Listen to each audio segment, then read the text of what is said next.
And the recording will be shared at the end of the full series. In order to make these events more accessible, Audra is our ASL interpreter, and there's closed captioning turned on for all. In order to mitigate distractions, your video and microphone will be off throughout this presentation. At the end of the presentation, Jake Wallace, our WEMT manager, will be answering some of your questions from the chat. Feel free to add questions that come up throughout the presentation, but these won't be answered until the end. I'd like to introduce Jake Wallace, who is the NOLS Wilderness EMT Manager and a NOLS Wilderness Medicine Instructor, to share ankle taping and wrapping skills today. Thanks so much, Heather. Welcome everyone from, I guess, around the world, in all corners of the world, which is pretty great. Heather, thanks for the introduction as well, and we're psyched to be putting this on. For everyone here, we're going to be chatting through a little bit of ankle taping, review a little bit of musculoskeletal injuries, as well as showing you an example of one version of ankle taping, which maybe some of you have seen.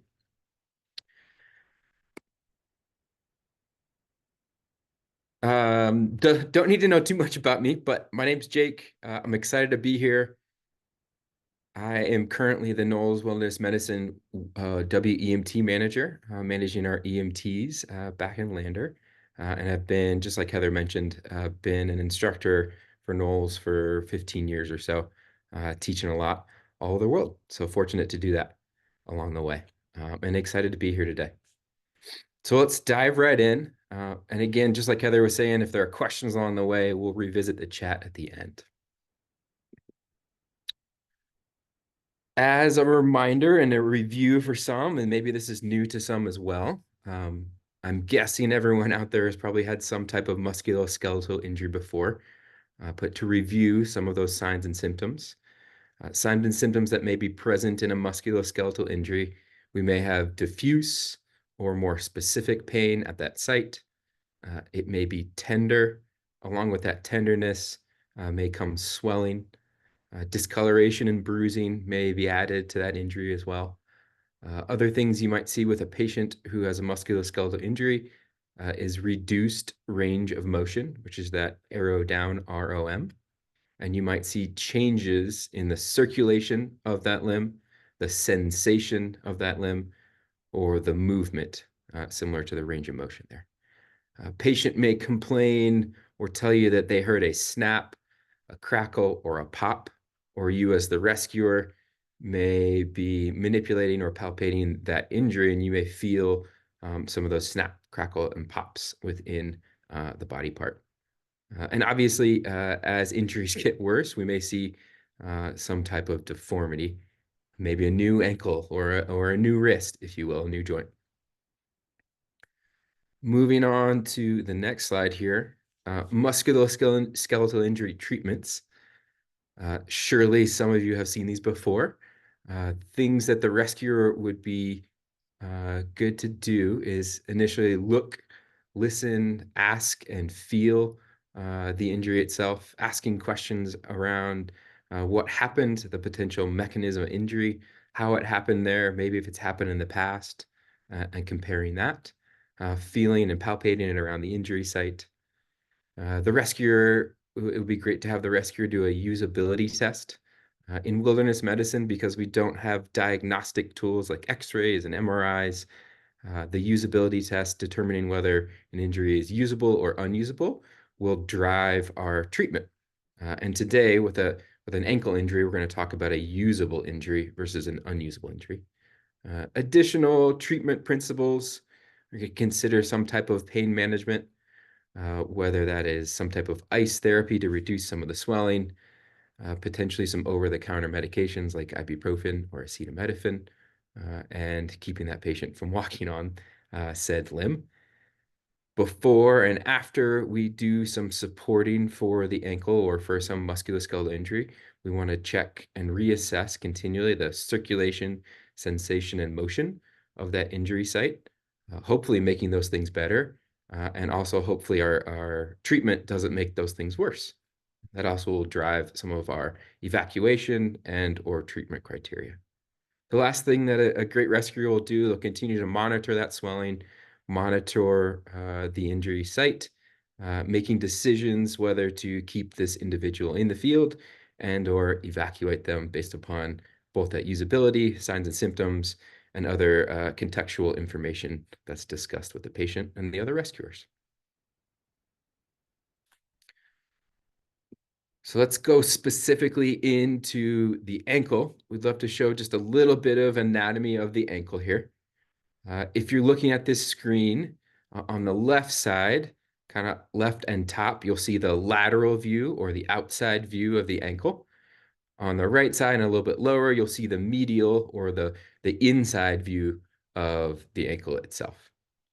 If you look on here, it doesn't really matter all of the anatomy pieces, but things to point out, there are lots of little bones in the ankle that are held together by ligaments. And in these pictures here, those are the kind of black, darkish lines there. A thing to notice as well, if you've ever rolled your ankle or hurt your ankle before, sprained it, typically most individuals will be plantar flexing or up on the balls of their feet, and the ankle rolls laterally. In other words, it damages the outside there because there's less of that ligamentous structure and just the nature of the anatomy of the bones, it's more prone to do that. So that's mostly what we're going to be talking about today is some type of ankle sprain, maybe a strain, potentially a break. But again, we drive our treatment based upon whether it's usable or not. So this will be a usable ankle injury and taping that ankle. The idea with taping the ankle is to bring a lot of those bones that are in the ankle itself, which get separated when that injury happens, and bring them back together, kind of like a big hug. One last slide here, and then we'll get to the taping. Here is a little bit of a schematic of the ankle taping that we'll do live here in a second. Going from top left and moving our way down to the bottom right there, we'll initially place some anchors to hold the tape on. We'll then do several stirrups to help support the ankle and bring some of those bones back together. We'll do several J's in a little different fashion to, again, strengthen and support that ankle. And then lastly, we will do the figure eights there. And we'll show all this live here in a moment. Great. The next thing we're going to do here, please bear with me. I'm going to stop sharing my screen, and I need to move my screen so it's in the direction of my foot here. So stand by for a second.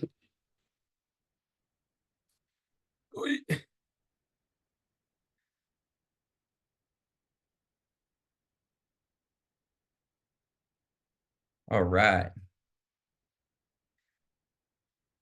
So in thinking about that schematic we just looked through as well, things to think about as the rescuer, ideally, the rescuer, would be doing this on the patient's foot and sitting somewhere at the end down here looking up at the patient.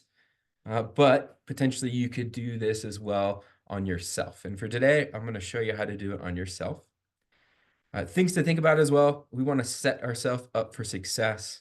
I want to have my tape ready to go. Think about where I place that tape, not in the dirt, not getting it wet. It's a limited resource there. And if we really need, we have a second roll of tape. But again, in the wilderness, that might be a limited resource. We want to have that ankle up off the ground, so easy to tape it. And then in the fashion that we're in right here, in this 90-degree fashion of the ankle, where it's the most stable, we want to ask the patient to maintain that 90-degree angle in that flexion. We would check our CSMs in advance. So we're going to check the circulation. We're feeling warmth, sensation. Can they feel what you might be doing? And do we have a little bit of movement in those toes? And we'll check that again at the end. Before we start taping, we want to find landmarks. And the first landmark we're going to find is the ankle bone. Fancy word is the malleolus there. And we want to go 2 to 3 fingers above the high point of that malleolus there. I'm going to use a marker just for the demo. You wouldn't necessarily do this on your patient, but this is where we want to put that first anchor. When we anchor this tape, we're going to measure this anchor with the sticky side away from the patient. Rip that tape. And then place that tape in and around the ankle. We want to minimize this being too tight. It's nice having this anchor here because the tape will stick better to tape as opposed to the skin itself. If we need to along the way, we can add more anchors to keep the tape sticking. The other place that we're going to find here on the outside of the ankle, I have to turn a little bit, on the outside of the ankle or outside of the foot here, roughly halfway between the heel and the pinky toe, if you feel on yourself here, this little protrusion is the 5th metatarsal.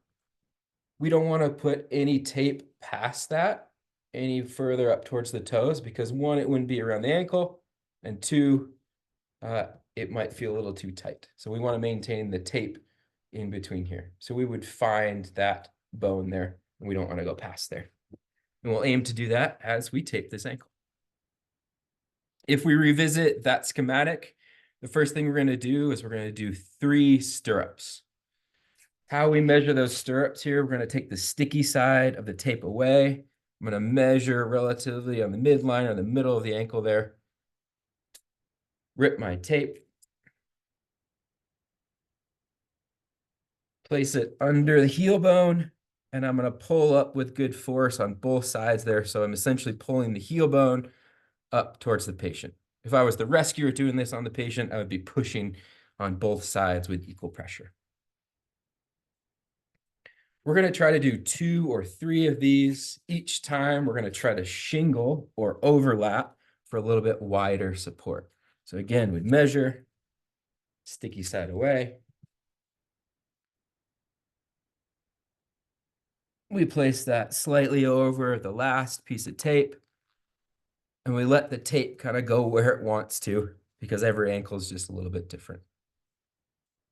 A trick of the trade there, every time we put tape down, it's nice to take hands to it and to help stick that down a little bit more. We'll do our 3rd here, measure again, a little bit lower, down by the heel.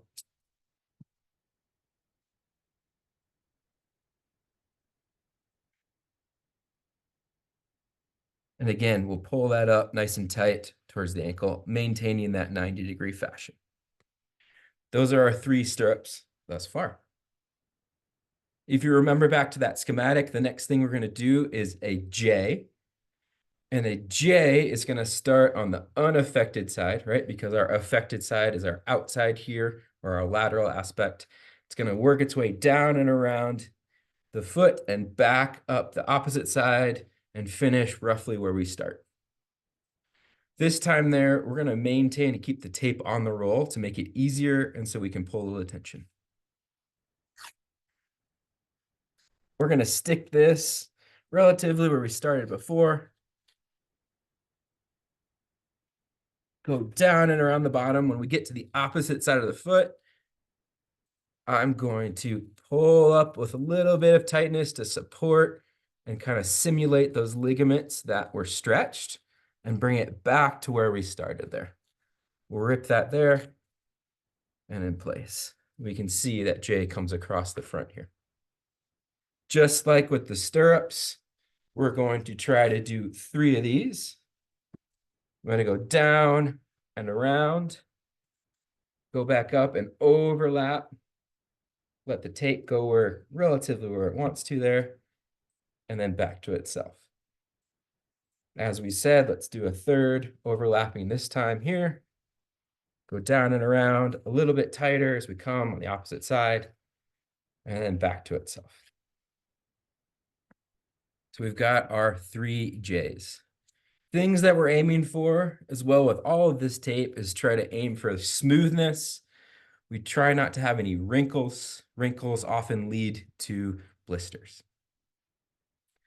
The last aspect of this ankle taping, and again, I forgot to mention earlier, we're using 1-inch tape as opposed to the 1.5 or 2-inch tape you might see in athletic training rooms. Again, we're going to do a figure 8.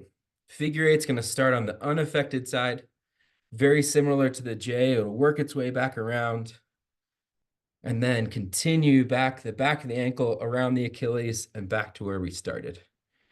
You could do this in 3 continuous loops. I'm going to do 1 loop at a time and stop the 8 just for clarity. Again, we're going to start on the unaffected side here. We're going to keep the tape roll nice and close to the ankle. We're going to come up and around the J here. And the 8 will just continue around the backside. And then back towards the center here across the ankle. We'll rip it right there. So that's 1/8. Let's overlap again. Maintaining that 90-degree angle again, going back and around, overlapping behind the Achilles, and then back towards the center. And one last one here. We'll start on the unaffected side.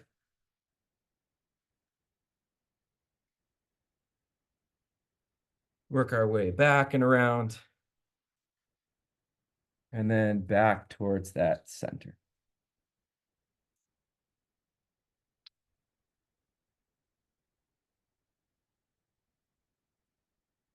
Great. One thing I like to do at the end here is I like to take one piece of tape and loosely wrap it around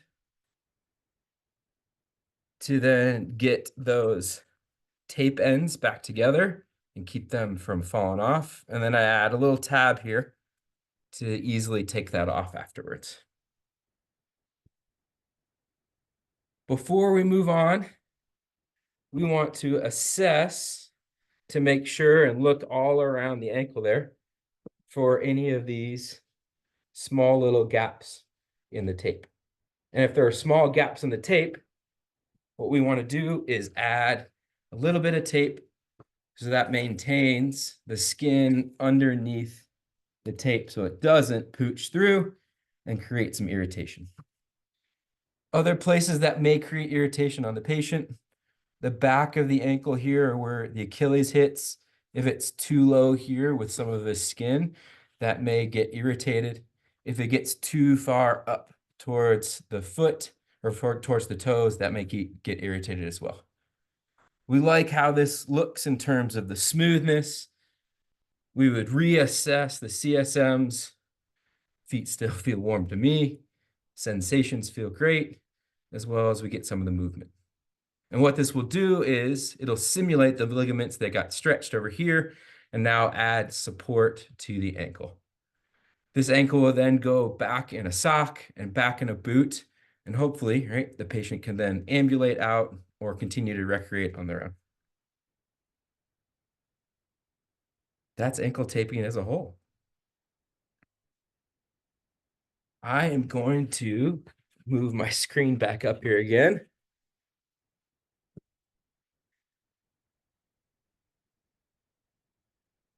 I hope, one, everyone was able to see that okay. 2, thanks so much for letting me be able to get on Zoom and tape an ankle for you all around the world. I guess the next thing I would do, I would throw it to Heather to see if there are questions or clarifications along the way that we can answer over the next 20 minutes or so.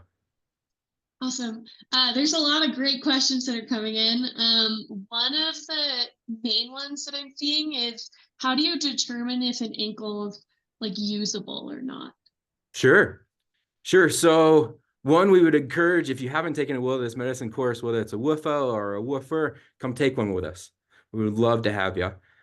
In terms of usability tests, there are a number of things to look at, but 4 chief things that I tend to look at is we want to see the range of motion. So if that ankle was hurt, what I would do as the rescuer, I'd have the patient try to move it a little bit, and then I would probably try to move it a little bit and see where we are in terms of some range of motion. There's no good number of like how much range of motion. It's a little bit subjective and discussions with the patient. But if we think it's usable, hey, let's move on for that range of motion. We might also consider the ability to bear weight, especially with an ankle. So we might get that patient up, see without any of the taping or any of the treatment there, if they can put a little bit of weight on it. And even with a little bit of weight, maybe we consider then taping it. If it's an upper body extremity that might be hurt, do we have the ability to function? If someone's climbing, do they have the ability to hold on to the brake hand when they're belaying? If they're paddling down the river, can they hold on to the paddle correctly? Can we hold on to the reins of the horse in order to function? Other considerations that we might throw in there is just pain. What we're trying to do is minimize pain and support the patient. So if the pain is too great and we're not able to potentially use it, or we're driving towards that unusable, then we might decide more of the unusable. Again, it's all relatively subjective, but it's each time we're doing that usability test, we're talking through those questions and we're having discussions both as a rescue team as well as with that patient for that patient-centered care. Does that help, Heather? Yeah, that's awesome. Great. Another question is, what kind of tape do you use? And when would you use cloth or medical wrap as opposed to tape? Okay, so two-part question there. The tape that we use, I don't actually know the name brand there, but the actual tape itself, it's a cloth tape. So within this, it stretches a little bit, kind of in your X and Y axis there. And then this is a 1-inch tape. Conversely, I saw in the messages there's a few folks who are previous athletic trainers or have taped thousands of ankles. They tend to use 1.5 to 2-inch tape and have a little bit more of a dynamic tape job for allowing for dynamic movements. The nice thing about this tape job is that it only uses about a half roll of tape, and it's relatively simple to practice and simple to learn. In terms of the other question there, whether I would use cloth or what did I miss something there? If you are there sometimes alternatives where you would use cloth or medical wrap instead of tape? Yeah, and when someone says medical wrap, are they saying more like an ACE bandage or an elastic bandage there? Exactly. Yes. Yeah. So this is one alternative, right? This is one example. If you didn't have tape, an ACE wrap or an elastic bandage, usually it's a 3 or 4-inch elastic bandage in somewhat of a figure 8 fashion, works really, really well. Pros and cons of that. The ACE bandage or elastic bandage tends to get a little bit thicker and a little bit bigger, so it doesn't fit in a boot as well. So if someone's taking a day off in camp, that would be really, really great. It tends to get a little stinkier and dirtier quicker. So needing to wash that potentially, it tends to bunch up a little bit. And then pros and cons of this, the tape's really easy and simple and it fits under a boot really well. But if someone had an allergy to adhesive, you wouldn't want to use this either. Tapes that I would stay away from, duct tape, not so good. Again, intended for ducks to use CTS, as well as electrical tape. Electrical tape can be way too stretchy and potentially we can start to lose circulation, sensation, and motion. Potentially other tapes that are out there, you might see like a KT tape, so kinesio tape that you see on a lot of athletes nowadays. Not the best for wrapping multiple times over each other. And it also tends to be quite expensive doing that. So it's not what KT tape is intended to do. Cool. Another question was, should you delay starting to tape to allow swelling to occur or stabilize? So what I would say to that, so taping is a part of your whole treatment cadre or matrix. Considerations there are pain management. Maybe we don't tape this ankle for a whole day because we're going to hang out in camp and we're going to allow for some of that inflammation to come up and maybe then come back down with some icing. There's different studies out there in the American College of Sports Medicine where we know that swelling inherently is good, right? That's the body's response. Ultimately, when we have too much of it, it then causes more swelling and then more pain. So a great thing to think about, we could ice for 20 minutes and then take it off for 20 minutes, allow for some of that swelling to happen. But inherently, we're going to have to make a decision based upon the resources we have, how the patient's reacting, and the context we're in terms of how soon this person needs to walk. So taping is going to help a lot with us being able to walk this patient out on their own accord and ambulate, or to help the patient just move around camp. But it doesn't necessarily need to live on there for the next 2 days if you have some rest time as well. So those are considerations within that realm. Awesome. And what taping should you prioritize if you don't have enough tape to do all the steps in the schematic? Ooh, that's hard. In terms of like the stirrups, the J's and the 8s. Yeah. You know what? I don't know. I've never been asked that question in the 15 years we've done this. I think what I might do, if I had a quarter roll of tape, I think maybe I might try to do maybe one less tape on each of those subsets. So like 2 stirrups and 2 J's.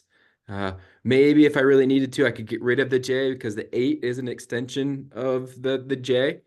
But then I might speak back to that question as well as trying to be prepared. And if I'm going to be in environments where I think an ankle injury might be higher likelihood in terms of the incidence, considering carrying this or an ACE bandage. I think the same goes in lots of wilderness medicine. A lot of what we do is prevention and being prepared. And sometimes we don't have all the resources. So we do the best we can. But ideally, we do all of the taping. And I'm not sure of which one would be the first I'd throw up, but probably my best answer there. Yeah, perfect. And I think the final question we have time for, someone asked, how do you make sure you're not taping too tight, including like taping to cause any like Achilles irritation? Sure. I think an answer to that is one, it comes with a little bit of experience and sometimes making it a little too tight and then going from there. I think at any time we wrap anything, we need to make sure we're checking CSMs before and after. And if our treatment is making things worse, then we need to change. I think a beautiful thing about medicine and wilderness medicine in general is even if we make something perfect, it might not be perfect in 5 minutes. So constantly managing and monitoring that there. As for the tightness there, you'll see in the studies as well as the practice and the experience, it's good to aim to have it a little too tight initially as opposed to a little bit loose. What's going to happen there? You're going to have a little bit of sweat probably underneath, but this cloth tape is going to tend to stretch a little bit with movement. So we want to make sure that we aim to have maybe a little too tight versus a little too loose. Trying to find the best happy medium in there. And I think the best way to protect against that is, again, checking for CSMs afterwards, allowing the patient to move around it for a few minutes and then making adjustments accordingly. In terms of the Achilles, I think just remembering that the Achilles is there when you wrap around that. And anyone who's been in a really tight boot that rubs on the Achilles probably can speak up to that or speak to that light, but minimizing that pressure on there and trying to minimize how low we go down as well. Oh, awesome. Thank you. Yeah, you're welcome. Thanks so much for everyone for attending and appreciate all the questions. No, thank you so much. Just a little closing before we end.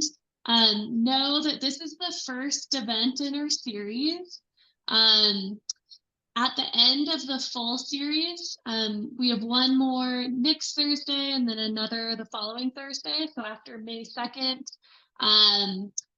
we will be sending out a link with the recordings for each virtual event, and that will include the ASL interpretive services. The next virtual event focused on blister management will be next Thursday at 3 p.m. Mountain Time, so same time as this one. Again, it'll be recorded if you cannot join.